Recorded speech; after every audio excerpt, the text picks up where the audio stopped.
En 2006, hace 20 años, se publicó la primera edición del libro Manual de Inteligencia Policial, escrito por el argentino Ricardo Antonio López Polo, un experimentado policía y consultor en seguridad. Este libro salió con el sello de Seguridad y Defensa, editorial argentina especializada en este tipo de temas. Es un texto que explica de una manera muy simple y sencilla cómo hacer inteligencia táctica y estratégica, precisamente como herramienta fundamental para enfrentar al crimen organizado, y enfatiza en la atención a los sistemas financieros de las actividades criminales. Es una parte clave, esto que los gringos llaman follow the money, el rastreo del dinero que financia las actividades criminales y que luego se lava a través de la compra de bienes o de otro tipo de inversiones. En México, el gobierno ha decomisado millones de pesos en efectivo, casas, autos, terrenos, joyas, armas, y se inventó esto que llaman el Instituto para Devolver al Pueblo lo Robado, pero no sabemos realmente dónde terminan todos estos bienes y recursos que le quitan a los narcos. Te doy la bienvenida a una nueva emisión de Expedientes MN, donde vemos la realidad desde todas las perspectivas posibles. Yo soy Andrés Solís, me da mucho gusto recibirte en esta pantalla, donde hacemos periodismo útil. Hoy hablaremos de los decomisos al narco, del destino de estos bienes, en manos de quién quedan, cómo se subastan cuando llegan al INDEP, qué tan fácil es que los mismos criminales puedan incluso participar en estas subastas y recuperar sus bienes. No te vayas, acompáñame, vamos a ver el reportaje de la semana.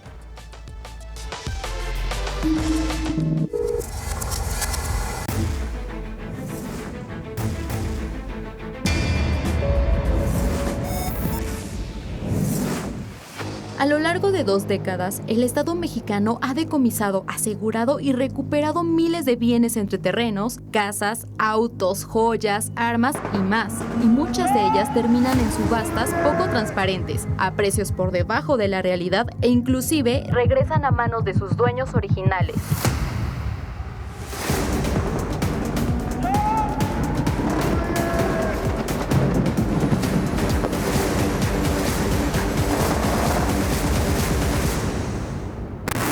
Este Instituto para Devolver al Pueblo lo Robado adolece de muchas cosas, pero sobre todo de falta de transparencia. No sabemos cómo se administran y cómo se manejan los recursos que se supone que recuperamos por los decomisos o por los casos de corrupción.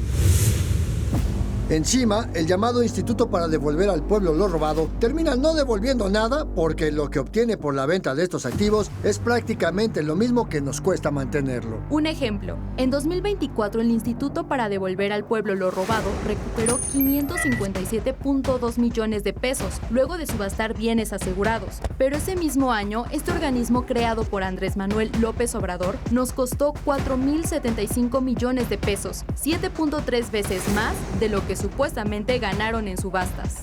En resumen, el INDEP no devuelve nada y más bien nos cuesta tener. Veces que cuando se enajena el bien, se le entrega a una casa, por ejemplo, un particular, el crimen organizado llega a la casa del particular y le dice, pues bueno, qué bueno que tú lo compraste en el INDEP, nada más que es mío y por la ley de la fuerza te lo voy a quitar, y el propio INDEP no tiene manera, ¿no?, de actuar jurídicamente. Cada semana vemos las imágenes, ranchos de lujo confiscados, bodegas repletas de vehículos modificados y millones de dólares incautados en operativos. Pero, ¿qué pasa con todo ese botín? La Secretaría de Defensa Nacional y la Guardia Nacional entregaron el bloque de datos más estructurado, un registro histórico detallado de vehículos incautados desde 2010, así como inmuebles y dinero asegurado entre 2006 y 2026. Por el otro lado, la Secretaría de Marina entregó apenas un PDF que abarca únicamente vehículos confiscados en operativos terrestres entre 2019 y 2026. El primer gran muro de opacidad institucional lo encontramos en la Secretaría de Hacienda y en la Secretaría de Seguridad Pública. Ambas dependencias notificaron oficialmente la inexistencia de información, argumentando que sus sistemas de archivo no capturan estos datos segregados bajo el concepto específico de narcotráfico o delincuencia organizada. El rastro del dinero desde el primer nivel comienza a perderse. ¿De cuánto dinero estamos hablando exactamente? Según los registros oficiales, las cantidades netas de dinero líquido asegurado en flagrancia entre 2006 y 2026 son importantes. Hablamos de 12,000 millones de pesos actuales, equivalente al presupuesto anual de las becas escolares Rita Cetina o 5 veces el presupuesto 2026 del Hospital Juárez de México. Son 1,249.5 millones de pesos mexicanos, 416.8 millones de dólares estadounidenses y 421.600 euros. Y el dinero en efectivo es solo la punta del iceberg. La incautación inmobiliaria también da mucho de qué hablar, pues en las últimas 2 décadas el registro oficial contabiliza un total de 10.310 propiedades retiradas a los grupos criminales. Al analizar la ubicación, queda claro que los principales puntos de decomiso es donde hay más presencia de los grupos criminales. La lista está encabezada por el estado de Baja California, seguido de Sinaloa, Sonora, Estado de México y Guanajuato. Sin embargo, el volumen más alto de confiscaciones corresponde a vehículos. En los últimos 20 años, combinando los resultados del Ejército, Guardia Nacional y Marina, el Estado ha decomisado una flota total de 184.191 vehículos de todo tipo, camionetas pick-up, autos compactos, pero también automóviles de lujo, deportivos, camiones, camionetas y de esos que llevan blindaje artesanal, los llamados monstruos. En fechas recientes, la Marina documentó un repunte importante con la incautación de 5.875 automotores, solo en 2025. En cuanto a los datos proporcionados por la Guardia Nacional, debido a su creación a mediados de 2019, reporta un registro cero entre 2006 y 2019. Esto significa que toda la carga de estadística histórica y por ende la responsabilidad de su trazabilidad original recae exclusivamente sobre las Fuerzas Armadas tradicionales. La Fiscalía General de la República, entre muchas de sus responsabilidades está la recuperación de bienes que se aseguran al crimen organizado, que después se envían al instituto para devolver al pueblo lo robado. Si el bien confiscado es sujeto a la ley de extinción de dominio o a declaratoria de abandono, es transferido al instituto para devolver al pueblo lo robado. En sentido estricto, una vez que ya pasó al patrimonio nacional, no, su origen pierde relevancia. O sea, tiene relevancia el origen en tanto lo hizo la Fiscalía General de la República o lo hizo alguna dependencia como parte de un procedimiento administrativo. El problema es que el INDEP recibe bienes de múltiples fuentes, del narcotráfico, vía la Fiscalía, pero también decomisos por evasión de impuestos del SAT y decomisos por contrabando en aduanas. En este caso no le toca al INDEP clasificar el origen de estos bienes, porque esa responsabilidad recae en la dependencia que recuperó el bien. Sin embargo, cuando el INDEP organiza subastas públicas, mezcla todos los bienes en lotes comerciales sin distinguir el origen de cada bien ofrecido. Cualquier persona que revise los catálogos públicos del INDEP jamás encontrará el probable origen criminal de un lote. La falta de transparencia en estas subastas también abrió la puerta a operaciones irregulares, porque se filtra información previa al evento público. Lo que siempre resulta difícil de comprender es por qué no se hacen subastas mucho más públicas, ¿no? ¿Por qué no se invita a la población? Es casi un tema de enterados, ¿no? Hay un grupito, ¿no? Por lo tanto, es legal, contable y técnicamente imposible saber cuánto dinero exacto ha recaudado el gobierno por la venta exclusiva de los bienes provenientes del narco, ya que todo termina en la misma cuenta concentradora de la Tesorería de la Federación, que depende directamente de la Secretaría de Hacienda y Crédito Público. Sobre los remates comerciales, la auditoría documentó la adjudicación mediante avalúos que no cumplen con la normatividad y metodología aplicable y concluyó que persisten deficiencias en los controles del Sistema Integral de Administración de Bienes. Y en la última revisión de la cuenta pública, la auditoría pidió al INDEP que solvente montos por aclarar derivados de erogaciones y rendimientos financieros no reportados a la Tesorería de la Federación, sin que las autoridades tomen acciones concretas al respecto. Es decir, el Instituto para Devolver al Pueblo lo Robado no puede decirle al pueblo exactamente qué le quitaron a la delincuencia organizada, cuánto obtuvieron al venderlo, ni cómo ese dinero se ha usado para el beneficio de la población. Y es que, de hecho, este instituto ostenta un nombre que sirve para engañar a la sociedad. Es un nombre basado en marketing y comunicación política, pero no en las facultades reales que tiene el organismo. En realidad, no le va a devolver al pueblo lo robado, ¿no? Unidad de Investigación de Mega Noticias, Andrés Solís.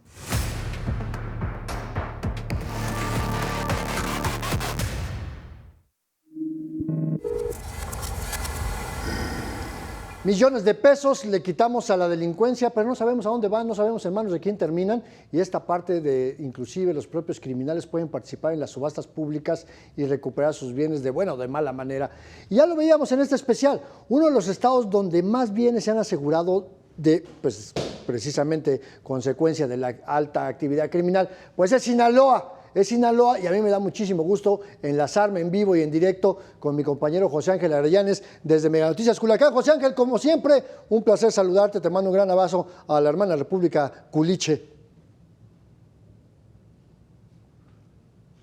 Aquí disfrutando de los 40 grados, ya sabes, tan agradables en nuestra ciudad, además de todo ese calor de la inseguridad que nos tiene bastante preocupados. Fíjate, veía con mucha atención el reportaje y ahí tienes muy claro lo que se documenta, fíjate nada más, eso es lo que se documenta, pero hay muchísimas cosas que no se están documentando. Estas casas que quedan ahí abandonadas, estas casas que no van a los registros, que dicen y le ponen los sellos de que fue decomisado y todo, pero finalmente no llega a los registros gubernamentales. Y hay otras más que son estos domicilios donde también se cometió un crimen o se detuvo un criminal o se le refirió como casa de alguno de estos criminales, y al final del día el gobierno nunca toma posesión de ellas, nunca logra llegar a tenerlas jurídicamente, dejan que se enfríe, dejan que aquello baje, y a la vuelta de los años los narcotraficantes obtienen juicios validados donde recuperan eso y más bienes. Aquí se ha dado mucho en Sinaloa de domicilios que incluso han sido ocupados por oficinas públicas y han tenido que ser abandonadas porque la familia que se manifestaba como dueña gana los juicios y se tiene que entregar, se tiene que regresar tal cual. Otros bienes que se supone han sido asegurados, han sido decomisados, y ahí están cayéndose, pudriéndose, y se supone que están en manos del gobierno, pero sencillamente son territorio de nadie. Entonces, eso es lo que está documentado, pero hay muchas cosas en el camino que, o no se concreta realmente el decomiso y se le deja de facto al delincuente para que la vuelva a tomar, o dos, se le abandona de tal manera que los delincuentes menores hacen de las suyas, saquean el domicilio y ahí los tienes como cascarones vacíos ocupando un espacio en la ciudad, pero sin un tema legal resuelto. Entonces, híjole, es muy amplio el tema que en esta tarde nos ocupa. Y estamos hablando de cuando los recuperan por la buena, José Ángel, de que van a un juicio. Esta otra parte de que los recuperan por la mala, agandallándoselos y los vuelven picaderos, en el mejor de los casos, José Ángel, porque también muchas de estas propiedades terminan siendo pues fosas clandestinas, donde van y sepultan a los cuerpos y a ver quién va a hacer esas búsquedas, ¿no?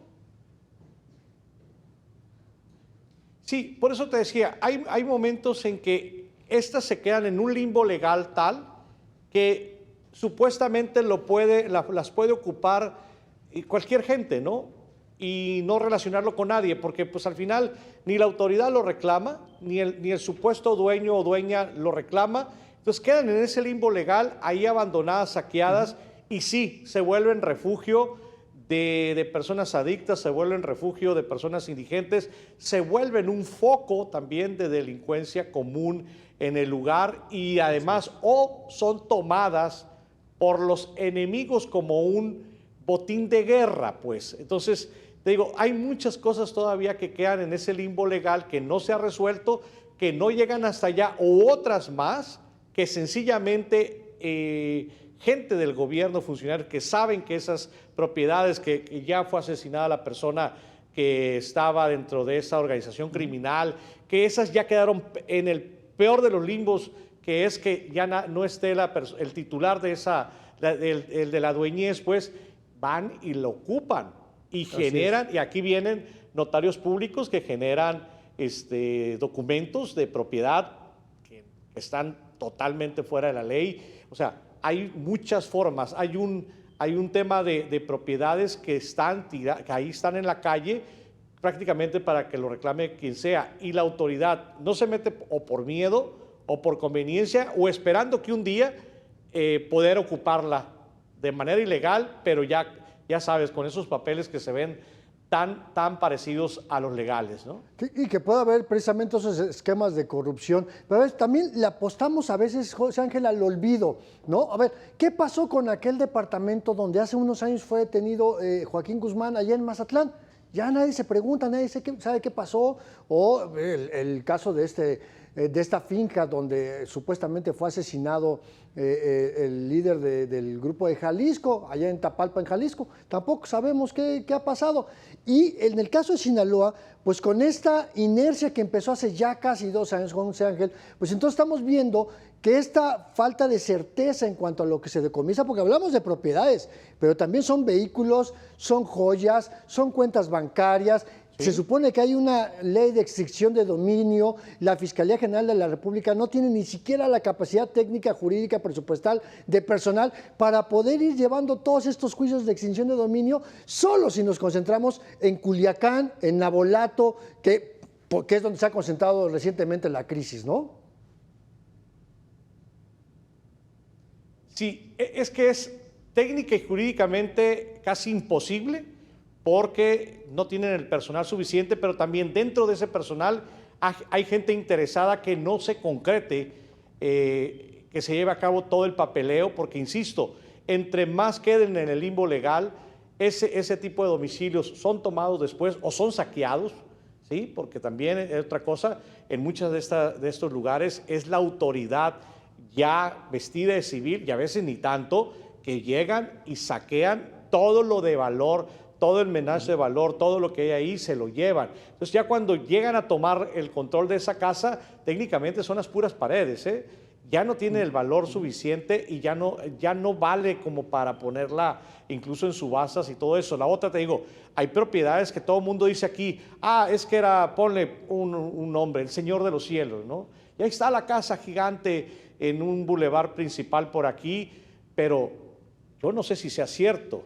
Lo que sé es que tienen 20 años abandonada y está el puro casco, pero nadie la reclama, ni la familia de este narcotraficante muerto, ni ninguna persona legalmente que la pueda poseer. Entonces, ahí está, y ahí está sencillamente como esa, decenas de propiedades aquí, o las que han sido baleadas y quemadas, vandalizadas y todo eso, la gente las abandona y ahí queda. Entonces, ves huecos en las colonias, en los fraccionamientos de ese tipo de domicilios que no hay un reclamo legal, uno, a veces por miedo porque huyó la familia, o dos, sencillamente por miedo de que les vayan a hacer un daño si alguien la compra, pues. Y ha pasado, aquí lugares que han sido, como lo dicen, reventados, después los rentan y se han levantado a los muchachos, a las muchachas que viven ahí. O sea, entonces es como mucho miedo de ocupar esos espacios. Y que además también inhibe el mercado inmobiliario. Pues hay personas que no quieren comprar vivienda usada o coches usados porque no saben su origen, de quién fueron anteriormente. Y bueno, pues todo mucho que tenemos que seguir platicando, mi querido José Ángel Arellanes. Muchas gracias, como siempre, por acompañarme aquí en Mega Noticias y particularmente aquí en este programa de Experiencia MN. Te mando un gran abrazo y espero verte pronto. Muchas gracias. Gracias a José Ángel Arellanes. Y nosotros vamos con más información porque, bueno, la frontera pues es un tema muy complicado porque miles y miles de armas cruzan todo el tiempo sin ser detectadas entre México y Estados Unidos. La gran mayoría termina precisamente en manos de criminales y esto muestra también los esquemas de corrupción, y solo en los últimos meses se han decomisado miles de armas en Sonora, mientras especialistas advierten que la cifra podría ser mucho mayor y esto seguirá cobrando vidas sin lugar a dudas. En la frontera entre México y Estados Unidos, el tráfico ilegal de armas continúa evidenciando fallas y actos de corrupción en los sistemas aduanales de ambos países. A menos que haya magia, no es posible que esa cantidad de armas no sea detectado por el gobierno norteamericano. La frontera entre Sonora y Arizona se ha consolidado como la principal ruta de ingreso de armas ilegales a México. En los últimos meses, autoridades mexicanas han decomisado más de 4,800 armas en la región, mientras que Sonora se mantiene entre los estados con mayor número de aseguramientos a nivel nacional. Con información del Departamento de Homeland Security, en noviembre del 2020 fue arrestado un ex chofer del Consulado de Estados Unidos en Nogales, Sonora, por transportar 10 armas de asalto tipo rifles y 5 pistolas hacia México, incluyendo un rifle Barrett calibre 50 y varias AK-47. El hombre detenido reconoció que no era la primera ocasión que lo hacía. Indicó que hizo varios cruces de contrabando de armas, delito por el que fue sentenciado a 3 años y 10 meses de prisión. Por supuesto que hay mucha corrupción, por supuesto que hay mucha colusión de autoridades mexicanas y norteamericanas. Autoridades mexicanas indicaron que en el 2025 se tuvo la incautación de 15.797 armas, 14.014 por la Secretaría de la Defensa Nacional y 1.783 por la Marina, cifra que fue denominada como histórica y que refleja la magnitud del problema. De estos aseguramientos, Sinaloa tuvo 2.962, Sonora 1.233 y Chihuahua 1.029. Son los 3 estados con mayores decomisos de estas armas. Sin embargo, la cifra real de la cantidad de armas que la delincuencia organizada tiene en su poder es mucho mayor, que se estima adquieren más de 190,000 al año, por lo que las armas que se recolectan en campañas de despistolización que hacen en México no ayudan mucho. Ayudan tanto como las llamadas a misa. O sea, la verdad es que es una burla cuando tú ves los resultados de estos esfuerzos, de estas campañas, 50, 30, es totalmente irrelevante. Las autoridades estadounidenses han sido señaladas por tener menor incautación en su lado de la frontera, que pone sobre la mesa si las medidas de protección en la línea divisoria son eficientes o son permisivas al momento de aplicar sus controles de seguridad aduaneros. José Ángel Cota, Mega Noticias.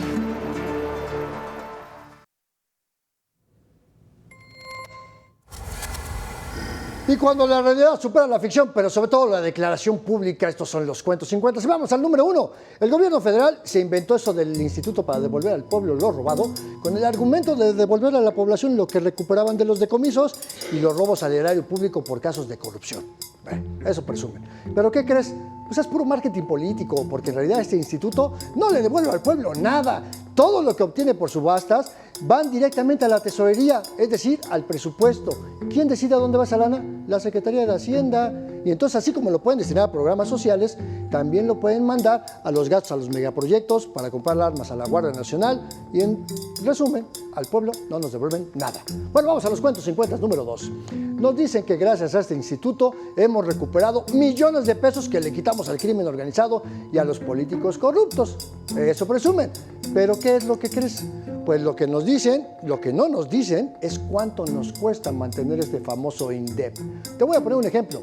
2024, el INDEP dijo que recuperó 557.2 millones de pesos después de subastar bienes asegurados.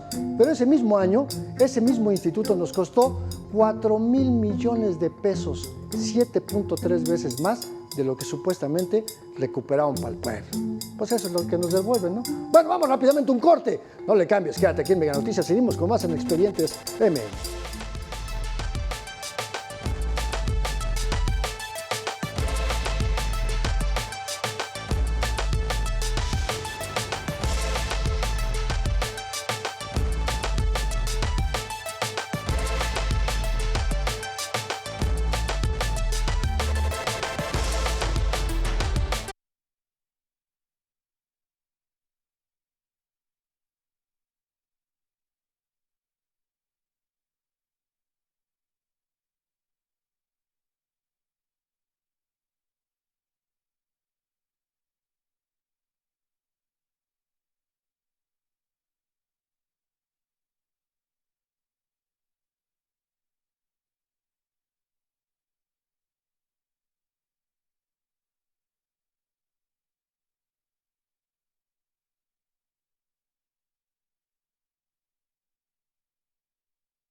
Estamos hablando del tema de lo que le decomisamos al crimen organizado fundamentalmente y que en realidad pues, no sabemos dónde queda todo ese dinero, joyas, armas, coches, edificios, terrenos, en fin.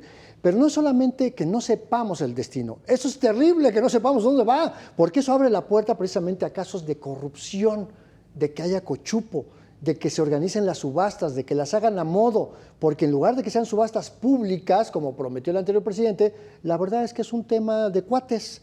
¿O tú has recibido alguna invitación a una subasta? Pues no, ¿verdad? Bueno, pues para platicar un poquito más sobre este tema, déjenme darle la bienvenida, y la verdad es que me da muchísimo gusto tenerla aquí en este estudio de Mega Noticias, Vania Pérez Morales, expresidenta del Comité de Participación Ciudadana del Sistema Nacional Anticorrupción. Vania, ¿cómo estás? Qué gusto recibirte aquí en Mega Noticias en Expedientes. Oye, muchas gracias. No, bueno, pues ahora sí que este tema de la corrupción es algo que tú has estado analizando, estudiando como activista, además, antes de que estuvieras en el sistema de anticorrupción, ya traías una trayectoria en eso. ¿Cómo ves este tema de los decomisos y de cómo se mueven todos esos bienes y a dónde van? Antes de que fueras al corte decías algo súper importante. Parece marketing político. Una de las cosas que nos prometieron en el sexenio pasado era que se iba a acabar la corrupción, que iba a ser la política pública más importante del sexenio pasado. Y una de las primeras instituciones que se reformuló, que dependía de Hacienda, tenía que ver con para devolverle al pueblo lo robado. Uno de los primeros escándalos de corrupción reportados en el sexenio pasado fue cuando el doctor Jaime Cárdenas dice, oiga, presidente, y el dinero que dijeron que venía para acá, que además en una mañanera le entrega un cheque de cartón literal, Gers Manero, el exfiscal, a el presidente, 2,000 millones de pesos, y luego el doctor Jaime Cárdenas dice, ¿y el dinero dónde está? Jaime Cárdenas, el primer director del INDEP. Así es.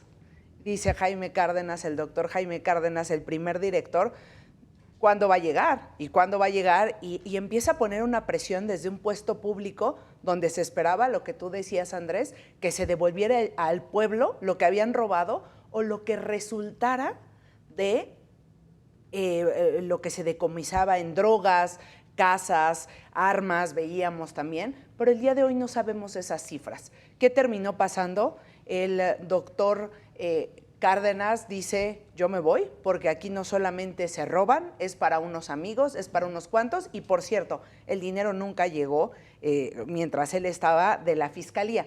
Después no supimos si realmente ese dinero llegó o no, o se hizo perdido.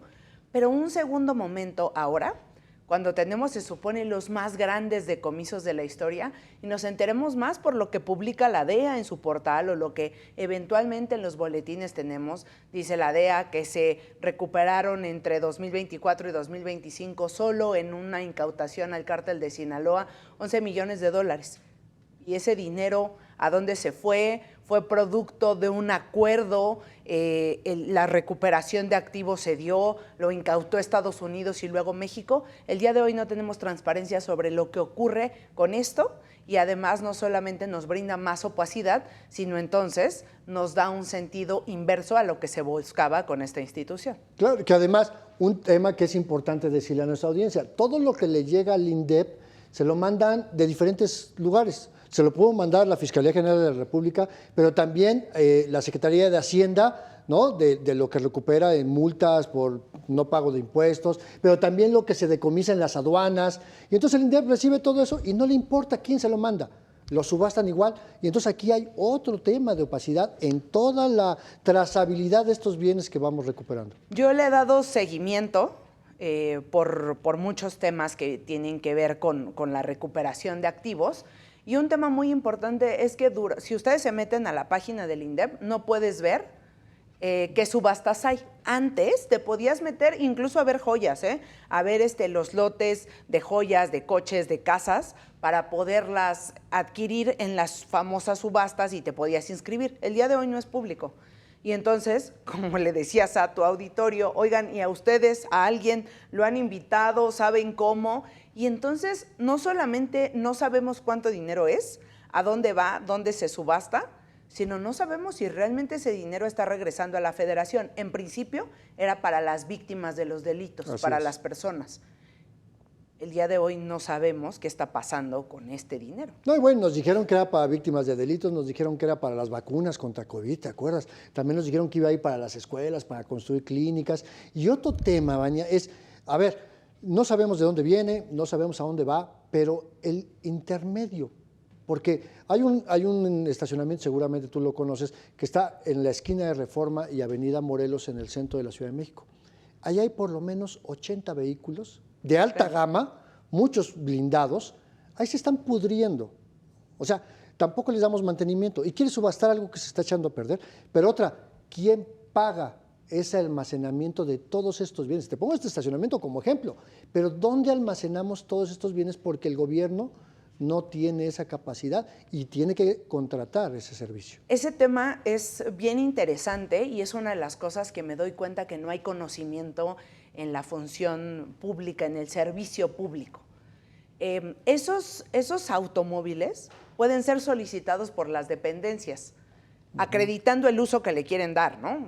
Queremos para transportar, queremos para la oficina de Cancillería, no sé, cuando tenemos visitas, ahora que tenemos el Mundial, se puede acreditar que se necesitan para que no compren flotillas nuevas de coches en las dependencias. Lo podrían hacer, no lo hacen, porque ni siquiera le explican a la administración pública, no te estoy hablando ni siquiera de los ciudadanos, no le explican a la administración pública de, oigan, están estos bienes que ustedes pueden utilizarlos. Y entonces solo aquel que se entera, que le buscas, que le rascas entre la ley y en los procedimientos, pues te das cuenta que eso existe.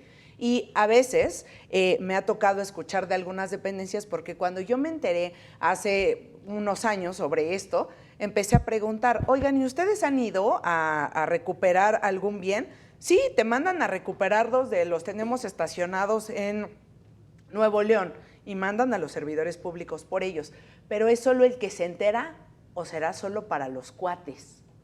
O que pueda haber esa complicidad con los anteriores dueños, ¿no? Para devolverse. Ay, es que veníamos de regreso y nos lo robaron en la carretera, ¿no? O sea, se presenta para muchas suspicacias y ese es el grave problema de la falta de transparencia. Porque, fíjate, ni la Guardia Nacional, ni la Marina, ni el Ejército, ni la Secretaría de Seguridad Ciudadana tienen un registro de qué vehículos tienen, cuántos, dónde están, qué marcas, de qué año, a quién se lo decomisaron. No lo tienen, no es información pública, porque si lo tienen muy bien guardadito. Y otra cosa que me llamó la atención cuando estábamos haciendo esta investigación es algo que puede resultar hasta realmente caer en el absurdo, Vania. La Secretaría de Marina resulta que no ha decomisado ninguna lancha, ni siquiera un cayuco, bueno, ni siquiera una trajinera. Y de verdad le creemos cuando sacan sus boletines de prensa que interceptaron una lancha, un submarino, y públicamente no lo informan. Entonces, hay esa información pública que ya vimos toda esa opacidad, pero es de lo que nos enteramos. ¿Qué pasa con otro tema muy relevante que tú mencionabas hace rato, pero tiene que ver con los señalamientos que se ha hecho a México sobre qué está pasando con las armas decomisadas y qué está pasando con las drogas decomisadas? Bueno, sí. Hay varias toneladas de fentanilo que se decomisaron. ¿Dónde se fueron? ¿Se destruyeron? ¿Cuándo informaron? Te acordarás de esa famosa historia del Copelazo Cuello, claro, que iba apareciendo con menos dinero y menos dinero en las fotos. Pero también te acordarás recientemente, eso ocurrió hace varios sexenios de la oposición del partido hoy en el gobierno, pero también tenemos otra historia. El año pasado estaban implicados funcionarios de alto nivel de la FGR por haberse quedado con toneladas, varias toneladas de cocaína y que la cambiaron por leche en polvo. ¿Cómo podemos dar cuenta de la trazabilidad de un sistema de seguridad marina, de quien me digas, de las instituciones? ¿Qué está pasando con lo que están haciendo, con su ejercicio? Los países de primer mundo, como les llaman, los países más desarrollados y con mejores estados de derecho, tienen una claridad, una trazabilidad desde que lo toman hasta que lo destruyen. ¿Qué está pasando con las destrucciones que hace el INPI sobre los decomisos de piratería que fueron incautados también en temas relacionados con el narcotráfico? ¿Qué pasó con todas estas bodegas chinas que encontraron. Todo un edificio en el centro de la Ciudad de México, un edificio de 7 pisos. Yo no sé qué pasó. Y no sabemos qué pasó, ¿no? Y entonces viene otra parte donde tú eres una experta y una autoridad en este país, a pesar de tu edad, que es, ¿qué pasa con los órganos autónomos?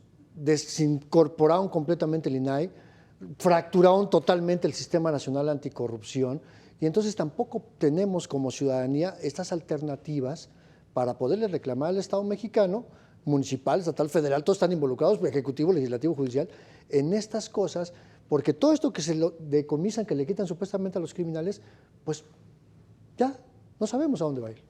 Hay un contubernio, me parece, histórico, de a quién pones en las instituciones. Eso no cambió. Nos prometieron también que iba a cambiar y eso no cambió. Nos quedamos sin el INAI. El día de hoy, incluso si quisiéramos hacer una solicitud de transparencia sobre qué está pasando, cuánto dinero está entrando, a lo mejor nos contestan. Y si no nos contestan, no tenemos con quién quejarnos, porque a veces ni siquiera los teléfonos para ver dónde metes tu queja, porque ahora en el portal ya ni siquiera se ve, pero han descompuesto mucho de la estructura de contrapesos de este país, de las instituciones y de los 3 poderes. Había contrapesos de técnicos, contrapesos de ciudadanos. Me da un poco de orgullo y mucho de vergüenza de decir que me tocó quizá presidir la última parte de la vida del sistema. El día de hoy el sistema está sin dirección, no hay un presidente, una presidenta, hay un solo único integrante, por lo menos reconocido. Los 2 posibles personas que están llevando pues investigaciones sobre posibles hechos de corrupción en el propio sistema. En el sistema encontramos un nido de cualquier animal. De cualquier animal que se imaginen. Y ese es el reflejo. Los ajolotes. Ajolotes no había porque se habían robado también el agua que había. No, es que ahora están sobre Calzada de Tlalpan y los bajos, pues ahí se van a ir a vivir los ajolotes. Pero fuimos desmantelando toda la posibilidad de contrapesos de este país, y a lo que nos vamos a enfrentar es algo que le escuchaba hace tiempo a una persona, y es, en el mejor de los casos, pues van a gobernar mucho tiempo este partido. Pero ¿y cuando llegue otro partido? ¿Y cuando llegue alguien más perverso? Bueno, no sé si ya pueda haber más perversos de los políticos, de algunos que ya tenemos señalados, pero ¿qué va a pasar? Desmontaron todas las instituciones que teníamos, toda la parte técnica e incluso todos los espacios donde la ciudadanía podíamos tener voz. Hoy está negada y la tenemos solamente a través de estos espacios. No, y seguramente estos políticos siempre tienen esa capacidad, tristemente, de reinventarse y ser cada vez más despreciables, y por eso hacemos periodismo, justamente, y por eso convocamos a personas expertas como Vania Pérez, que fue la expresidenta del Comité de Participación Ciudadana del Sistema Nacional Anticorrupción, y por supuesto te agradezco mucho, Vania, que me hayas acompañado aquí, que sea la primera vez de muchas veces, pero te pido que te quedes, regálame unos segunditos más, si te parece. Claro que sí. Vámonos de bote pronto.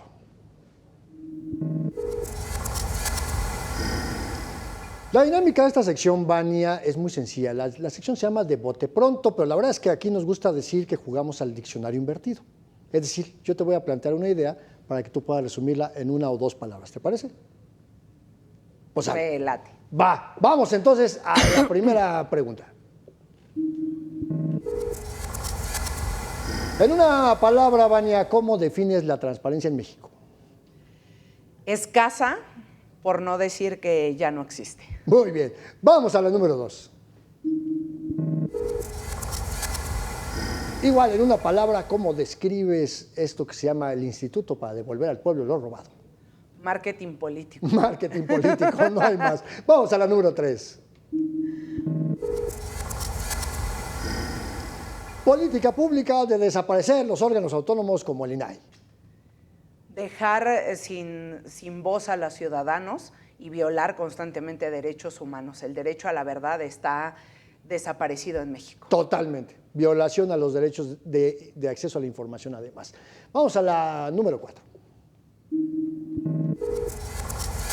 Acción de gobierno de seleccionar aquellos casos de corrupción que le convienen. Solamente tienen que ver con los que son incómodos y solamente eso señalan. Así es, son selectivos. Vania, pues muchísimas gracias por acompañarme. Gracias, es un placer Andrés. haber tenido aquí en Expedientes. Nosotros sí vamos a ir rápidamente a un corte. No le cambies, quédate aquí en Mega Noticias. Continuamos en Expedientes MX.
Toda esta opacidad de la que hemos estado platicando sobre los decomisos no se pueden entender si no hubiera corrupción, si no hubiera complicidad entre autoridades y los grupos criminales. Y como tú sabes, muchos municipios han sido pues, los más vulnerables. Y te voy a poner un caso concreto. El obispo de Irapuato pidió que haya más investigaciones efectivas en contra de aquellos funcionarios y aspirantes a cargos de elección popular que puedan estar vinculados precisamente con el crimen organizado. El operativo Enjambre se consolidó como una de las principales estrategias del gobierno federal para intervenir en estructuras municipales y corporativas señaladas por presuntas conductas delictivas. Actualmente, con más de 70 servidores públicos entre alcaldes, exfuncionarios, mandos policíacos y operadores municipales detenidos. Esto de acuerdo a información presentada por el propio secretario de Seguridad y Protección Ciudadana, Omar García Harfuch. Ante esta situación, hay quien avala dicha medida e incluso pide que en cada gobierno se hagan investigaciones, hasta operativos de este tipo para los próximos comicios y así evitar que gente ligada a la delincuencia llegue al poder. Un tema distinto, tienen que analizar también las propuestas de cada partido político y que se hagan responsables de lo que proponen, porque si el día de mañana llega a resultar que un partido político, sea quien sea, postula a alguien que está pues involucrado con temas o con relaciones con gente del crimen organizado o de otro tipo, pues no puedan ser candidatos. Entre los primeros casos se destacó la captura de la entonces alcaldesa de Amanalco, María Elena Martínez Robles, además de mandos de seguridad pública local y otros funcionarios. Cabe destacar que este operativo se extendió a entidades como Morelos, Jalisco, Michoacán y otras regiones. Las indagatorias se han sostenido en el uso de inteligencia financiera, análisis de comunicaciones, revisión de flujos patrimoniales y trabajo de campo. Se estima que el número total de personas detenidas podría superar los 140 servidores públicos en distintas fases del operativo. Sin embargo, hasta ahora no existe un informe federal único que consolide esa cifra como balance oficial. Para Mega Noticias, Ere González.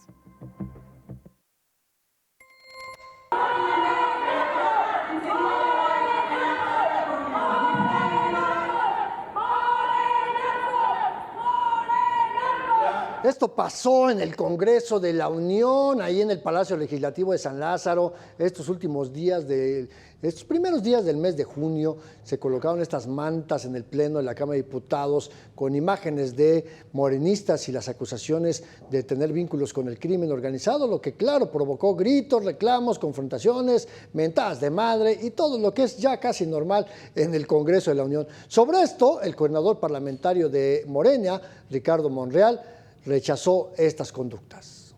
Y condenamos enérgicamente esta conducta ya muy recurrente.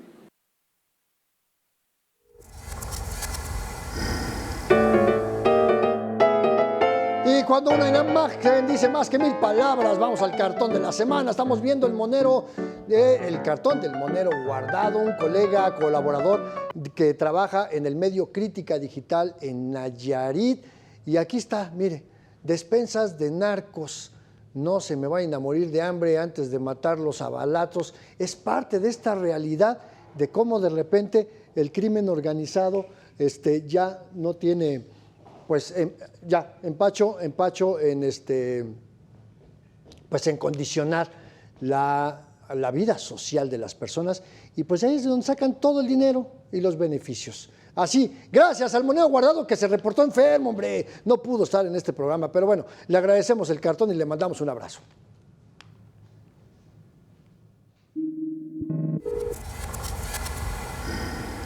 Y cuando la realidad supera la ficción, pero sobre todo el choro político, vamos a los cuentos 50 y vamos rápidamente al número 3.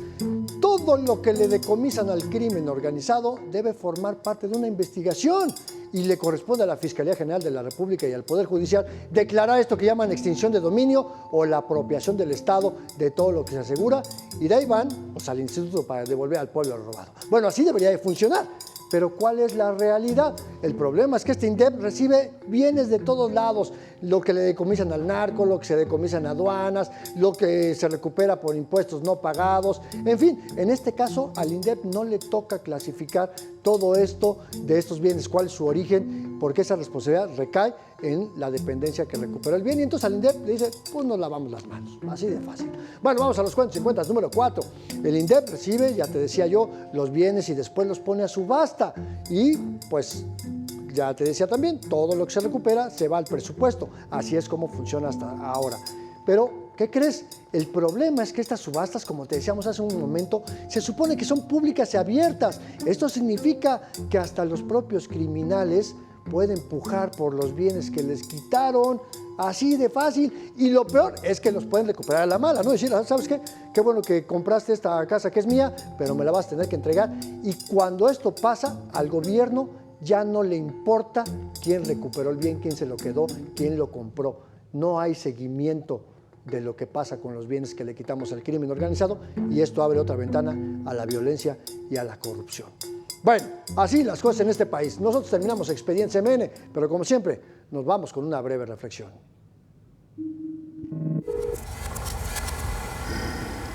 ¿Qué pasa con todo lo que le quitamos a los criminales? Ya hicimos una larga lista: casas, terrenos, yates, coches lujosos, armas con incrustaciones de joyas y oro, dinero en efectivo. Todo eso va a una misma bolsa. No hay transparencia en la manera como se protege ese dinero, cómo se asegura, los juicios para la extinción de dominio, en qué se almacenan, a dónde los mandan, quién los cuida, quién lleva los registros. Las mismas dependencias del gobierno federal ni siquiera intercambian información cuando todos los días nos presumen que hay esas mesas de seguridad y bla, bla, bla, bla, bla. Aquí es un grave problema y necesitamos resolverlo por la falta de transparencia. Te agradezco mucho que me hayas acompañado en esta emisión de periodismo útil, periodismo que te sirva a ti, a tu familia. Gracias a Roberto Gómez por haber estado al frente de este gran equipo de producción, al staff del Estudio C, al equipo en la cabina A. Yo soy Andrés Solís y como siempre te agradezco el favor de tu compañía aquí en Expedientes, pero te invito a que te quedes en esta pantalla. Mantente aquí en Mega Noticias, todavía tenemos mucho más para ti. Yo te espero en una próxima emisión. Hasta la próxima.